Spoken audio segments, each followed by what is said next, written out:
fondamental sur le chantier en matière de base de vie et de cantonnement qui sont mis à la disposition des travailleurs. C'est tout d'abord ce qui est obligatoire, à savoir des toilettes bien sûr, avec équipées, avec branchées, dont les effluents sont reliés à un système d'évacuation, avec de l'eau chaude pour se laver les mains, avec du savon, avec tous les papiers, tout ce qui est nécessaire pour se sécher. On attend également des vestiaires chauffés, propres. On attend un réfectoire équipé d'un point d'eau pour faire la vaisselle, pour avoir ne serait-ce qu'un point d'eau, d'un réfrigérateur pour garder les aliments au frais, d'un point de chauffage des plats, voire de préparation de plats. Voilà ce qui est au minimum exigé, je dirais, par la réglementation. Je ne suis pas forcément exhaustif parce que c'est pas mon métier, mais voilà, la réglementation oblige à ça. Là. Donc on est sur le chantier de construction et de réaménagement du site des Thermes des Fumades, sur lequel nous avons un bâtiment en réhabilitation, un bâtiment de thermes à créer neuf et un bâtiment hôtellerie et résidence hôtelière. Donc avec 2 grues à tour.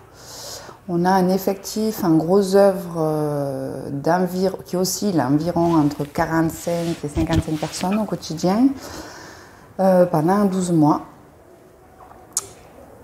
Plus les corps d'état secondaires qui vont s'enchaîner au fil du temps et qui vont faire que la gestion, que ce soit quotidienne du chantier comme des bases vie, va être modifiée, améliorée. Il y aura forcément des changements qui vont s'opérer.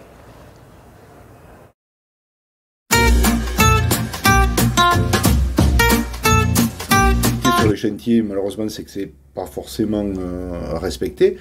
Alors que nous, on a tendance à aller un petit peu plus loin et à prendre en compte les conditions de travail et à demander d'autres choses. C'est-à-dire que on est confronté à un problème de culture du bâtiment en général, qui fait que les travailleurs sont souvent laissés à eux-mêmes et doivent se débrouiller. Et nous, on demande en plus qu'on ait de quoi se laver, une douche reliée au vestiaire, parce que chez soi, on ne passe pas de l'endroit où on se déshabille pour aller dans la salle de bain, on ne passe pas par le jardin. Là, il n'y a pas de raison que ça traverse le chantier, donc on demande ça paraît logique et pourtant c'est compliqué. On demande bien sûr qu'il y ait des moyens motorisés d'élévation des personnes.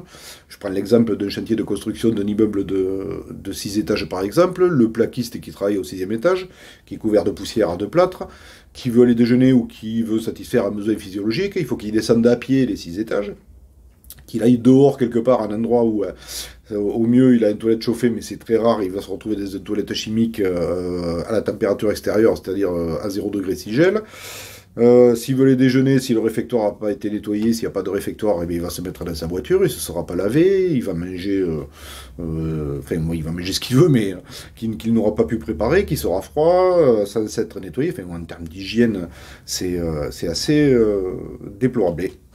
C'est étonnant que, alors je parlais tout à l'heure d'un problème de culture, c'est étonnant qu'on ait autant de difficultés à faire passer ces messages, parce que si on fait la comparaison avec un immeuble de bureau de 6 étages qui n'aurait pas d'ascenseur et pour lequel les toilettes seraient au froid sur le parking dans un Algeco, tout le monde crierait au scandale et dénoncerait des conditions de travail quasiment inadmissibles.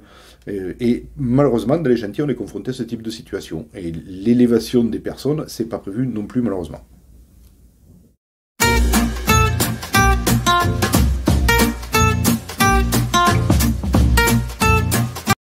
En ce qui concerne l'hygiène, on a essayé on essaiera encore pendant quelques années de faire évoluer nos conditions de vie. Aujourd'hui, sur ce chantier, c'est un passage par jour d'une dame ou d'un homme de ménage. Ça se passe plutôt bien. Malgré tout, on a encore le sujet d'incivilité ou de manque d'hygiène qui se crée par les propres compagnons. Donc ça, c'est quelque chose sur lequel, dans les années à venir, il faudra travailler, parce que, ne serait-ce que pour le respect des femmes et des hommes qui viennent intervenir pour que chacun se sente bien sur le chantier. À destination de tous les salariés et de toutes les personnes qui peuvent se rendre sur site, des vestiaires, des sanitaires, urinoirs, douche et des sanitaires femmes qui sont condamnées à clé pour respecter l'hygiène féminine, et parce qu'on s'est rendu compte au fil du temps que ça n'était pas forcément respecté et qu'il y avait encore malheureusement peu de femmes sur les chantiers, et donc au moins qu'elles aient, elles, un endroit pour elles qui soit toujours propre.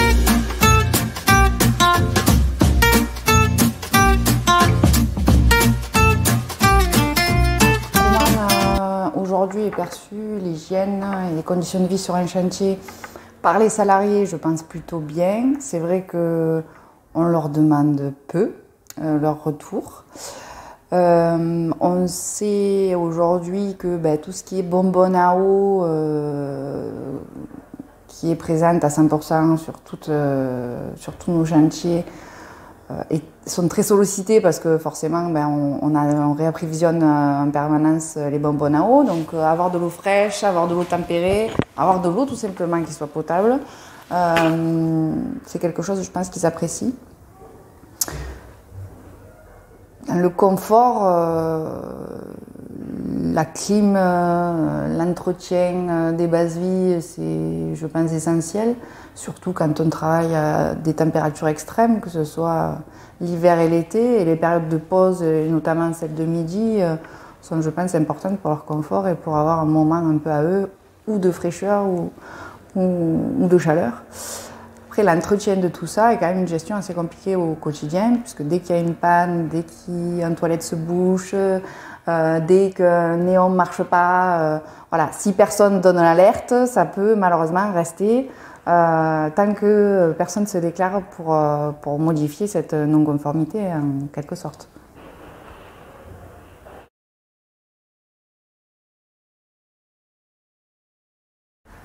Les conseils que je pourrais donner à nos donneurs d'ordre, à nos clients, c'est de mettre les moyens financiers sur ce type de base vie, d'hygiène, de les intégrer dans leur budget. Parce qu'aujourd'hui, ça passe énormément par la qualité de vie, mais la qualité de vie, c'est le respect, c'est l'image qu'on veut donner du bâtiment en interne et en externe, motiver des jeunes à intégrer notre métier. Et je pense que la finalité, c'est le respect.